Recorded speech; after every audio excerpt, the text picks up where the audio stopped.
7-ci əsrin yadigarı Bibi Heybət Pirində Peyğəmbər nəslinin 4 nümayəndəsi dəfn olunub.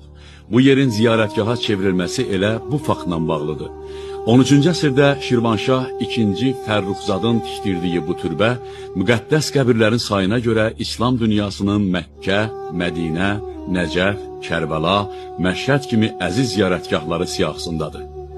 7-ci İmam Musa Kazımın qızı, 8-ci İmam Rızanın bacısı Həzrəti Həkimə xanım və İmam Musa Kazımın 3 nəvəsi burada uyuyur.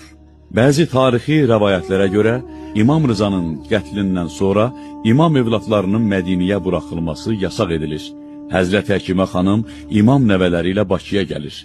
Əhl-i Beytə sadiq olan Hacı Bədir adlı imkanlı bir şəxs onları himayə edir.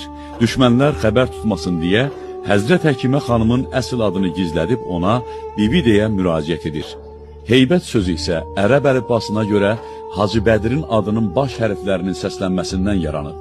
İmam nəvələri Həzrət Həkimə xanımla yanaşı, Hacı Bədir isə vəsiyyətinə əsasən onun ayaq tərəfində dəfn edilib.